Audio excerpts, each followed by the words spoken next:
hoy en México. Buenas tardes, Vianey, ¿cómo estás? Muy buenas tardes, Tania y Adán. Es un gusto estar con ustedes esta tarde. Igualmente, oye, pues mira, vicios, como escuchamos, vicios viejos precisamente en las cárceles, en los centros de readaptación y realidades también nuevas como una crisis sanitaria del COVID acechan a las cárceles, entre otras cosas, Vianey.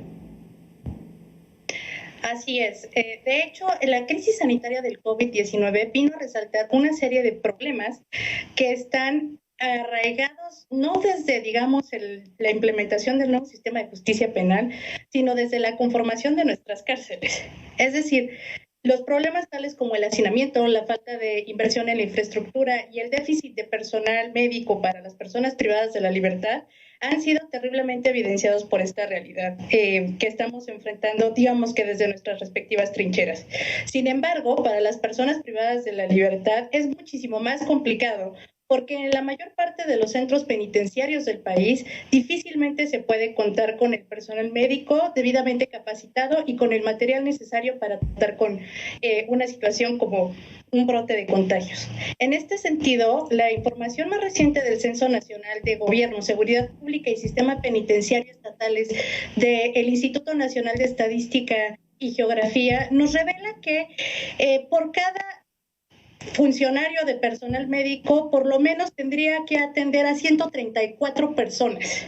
Esto es, digamos, un promedio. Hay casos más dramáticos como penales en Tabasco o en algunas zonas un poco más alejadas en donde pues puede haber nada más un doctor por turno para 1,000 personas. En ese sentido, creo que ese es uno de los aspectos que se han evidenciado más. Sin duda también, de acuerdo con los reportes de Comisión Nacional de Derechos Humanos, la dificultad de poder recopilar toda esta información de cuántas personas han fallecido a causa del COVID, se ha visto impedida en algunos lugares por temas como el autogobierno y el cogobierno. Es decir, ciertos grupos de personas privadas de la libertad se apoderan del control de la institución y entonces personal de otras organizaciones que lo único que desean es dar cuenta y informar a la opinión pública cómo va, ve impedido su tarea.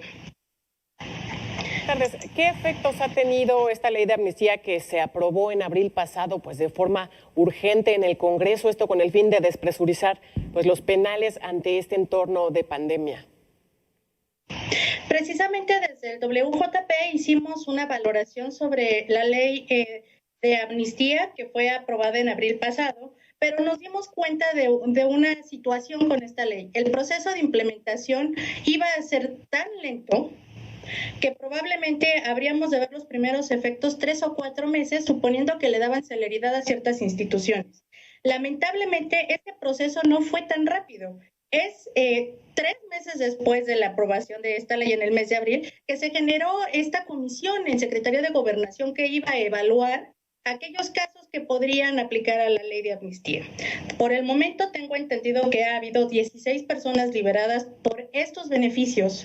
Sin embargo, el Código Nacional de Procedimientos Penales, por un lado, y por el otro, la Ley Nacional de Ejecución Penal, contempla mecanismos para poder otorgar tanto beneficios preliberacionales como llevar procesos fuera de prisión, de tal forma que así evitaríamos el crecimiento de las poblaciones dentro de nuestras cárceles y, por lo tanto, posibles focos de pandemia. En ese sentido, aunque es cierto que la motivación de la ley de amnistía ha sido buena, el proceso de implementación no ha permitido liberar a las personas o al total de personas que podrían ser puestas en libertad. Ese es por un lado. El otro gran problema de la ley de amnistía, hasta tal cual existe, es que se trata de una ley que aplica únicamente para delitos del fuero federal. Consideramos que menos del 10% de las personas privadas de la libertad en México lo están por un delito de fuero federal. Es decir, 90% de nuestras personas privadas de la libertad no podrían aplicar a esta ley. Para ello, se había sugerido que esta ley de amnistía fuese replicada a nivel de los estados. Pero hasta la fecha, yo nada más tengo entendido que en el estado de Hidalgo apenas había sido aprobada una ley de amnistía. Por lo tanto, esta vía, si bien puede tener buenos efectos, tiene muchísimo tramo que recorrer antes de poderlos ver. Vianey, entonces, ¿en qué estamos? ¿Construir más prisiones, privatizarlas, concesionarlas o mejorar las leyes para que no tantas personas caigan a la cárcel y asistan a estas universidades que se les llama del delito? El problema es que creo que como sociedad aún no hemos establecido qué es lo que queremos qué es lo que estamos esperando de nuestras prisiones. Si únicamente la dimensión punitiva o invertir en la dimensión de reinserción social. Si quisiéramos optar por la segunda vía, el entramado actual de la Ley Nacional de Ejecución Penal y también el Código Nacional de Procedimientos Penales nos ofrecen un abanico de opciones que no necesariamente es que las personas terminen en prisión.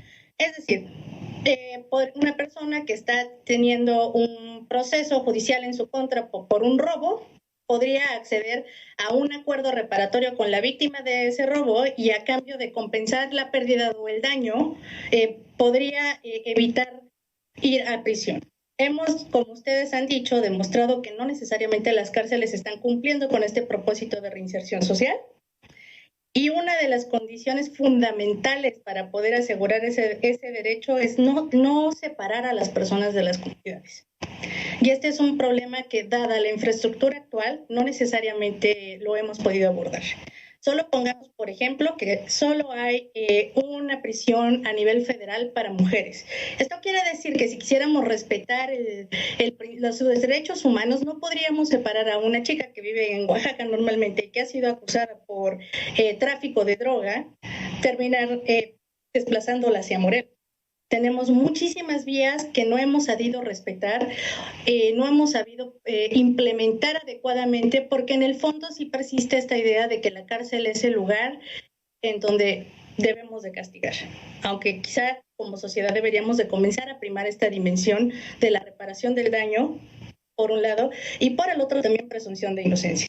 Hace unos meses, una persona que me antecedía comentaba de la dificultad de algunos establecimientos de separar a las personas procesadas de las personas sentenciadas. Si existe esta dificultad, entonces, ¿por qué no pensar que las personas procesadas puedan llevar sus causas judiciales en libertad?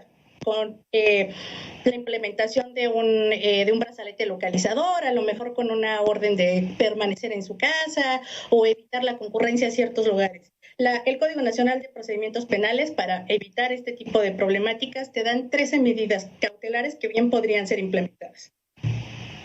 Bien, hace menos de un mes teníamos esta noticia del cierre del penal de Puente Grande en Jalisco y bueno, pues este sitio que presentaba todos los problemas pues que se busca erradicar del sistema penitenciario, entre ellos pues violaciones a los derechos humanos. ¿Es el camino, pues el llevarse a pues reos de alta peligrosidad a otros sitios, cerrar este tipo de lugares de máxima peligrosidad, como lo fue este penal? Bien, yo no podría decir que el 100% de las personas en ese penal sean de alta peligrosidad. Dentro del sistema penitenciario existen criterios para poder determinar cuál sería el mecanismo o el tratamiento más conveniente que pueda recibir algunas personas. Incluso a nivel federal, en algunos delitos se puede llegar a un acuerdo reparatorio y también pueden obtenerse beneficios preliberacionales. Quizá no sea una de las opciones más populares, pero tendríamos que repensar la función de nuestras cárceles. Es decir, y pensar la función de nuestras cárceles sería mayores inversiones, no tanto en abrir nuevos penales, sino en fortalecer los ya existentes. Al menos a nivel federal, no tenemos estas problemáticas de hacinamiento y sobrepoblación como sí existen en los centros penitenciarios a nivel estatal. No creo que sea una cuestión de edificios, sino más bien del sistema que opera dentro de estos edificios y de la capacidad que éste tiene para otorgar seguridad, por un lado, a la sociedad y por el otro, las garantías de reinserción social para aquellas personas que hayan probado haber pagado y estar convencidas de que así fue el daño que habían cometido anteriormente a la sociedad. Vianey, si acá afuera, en la libertad, hay abusos a mujeres, las mujeres que están privadas de su libertad, ¿están expuestas a qué tipo de abusos laborales, sexuales, de qué tipo en una prisión? Bueno, de entrada es importante mencionar que en promedio las mujeres son menos visitadas en comparación a sus compañeros hombres, porque hay un consenso doblemente penalizador de parte de un gran sector de la sociedad hacia aquellas mujeres que rompen con su rol tradicional de madres de familia o de hijas abnegadas y que de una u otra manera se ven inmiscuidas en un delito y terminan en prisión. Entonces el castigo es doble porque además de todas estas fallas institucionales que tú mencionas, es el abandono incluso de sus propias familias en estos centros y verlas a la suerte. Eso es por un lado. Por la otra parte, hay una situación para las mujeres, sobre todo, que son pertenecientes a las comunidades indígenas o se identifican como tales, que no necesariamente pueden tener acceso a un debido proceso por la falta de traductores durante su proceso judicial.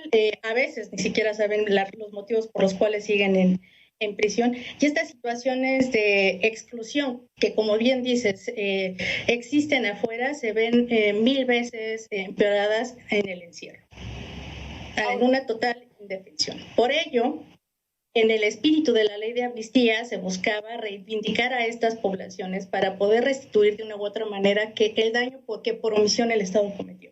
Pero insisto, esta vía todavía está caminando, es un proceso de implementación algo tardado y tardaremos en ver los resultados. Ahora, ¿qué tan benéfico puede resultar pues la privatización de los penales?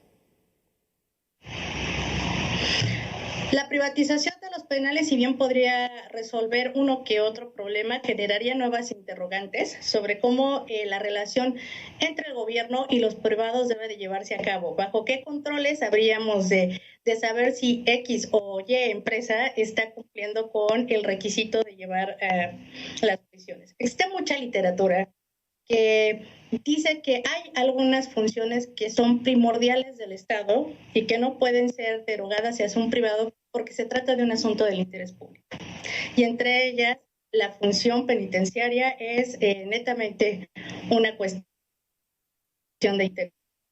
En unos países en los que funciona, entiendo, pero no estoy segura si a cómo está actualmente el entramado institucional y la falta de marcos regulatorios para poder garantizar una relación iniciativa privada, gobierno transparente, simétrica y con todos los incentivos alineados para que las cárceles finalmente cumplan con estas funciones, no te podría decir si es una buena solución. Necesitamos muchísimas reformas para poder regular este tipo de relaciones para estas funciones de seguridad y de castigo.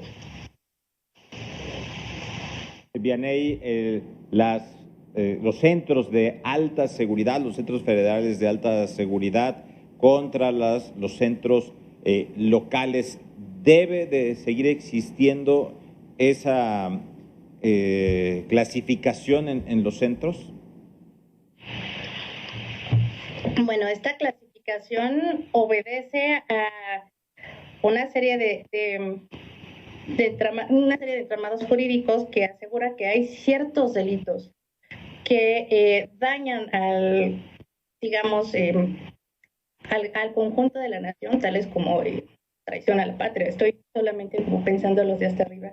Y cuando es fuero federal, significa también que probablemente ese delito se llevó dentro de una instalación tipo un aeropuerto o una aduana o una garita. Entonces, este es como digamos un criterio netamente jurídico y administrativo y sin embargo debe de seguir existiendo. Si más bien a lo que tú te refieres es a traspasar estas obligaciones estatales hacia la federación, no sabría si es una buena opción, porque el manejo de estas prisiones, insisto, más que necesitar de un agente tercero, sobre todo a nivel estatal, que venga, intervenga y lo mejore, necesitamos nosotros otorgar las capacidades a estas instituciones. ¿Y cómo se hace? Pues mediante el entrenamiento, el otorgamiento de salarios competitivos para las personas que trabajan en el interior de estos centros penitenciarios, con la finalidad, por un lado, de generar perfiles cada vez más profesionalizantes y por el otro, cortar las probabilidades de que una persona sea corrompida por una cuestión de ingresos insuficientes, podrían darnos un camino de la mejora a nivel institucional sin necesidad de una intervención desde arriba. sea, recordemos que esto es una federación y la seguridad pública y también el manejo del sistema penitenciario son de estas funciones compartidas por los dos órdenes de gobierno en este caso. Vianey Fernández, investigadora senior del World Justice Project México, gracias por estos minutos con Mega Noticias. Gracias a ti, Tania. Gracias, Adel. Momento de hacer una pausa, ya lo sabe, es breve y todavía le tenemos más.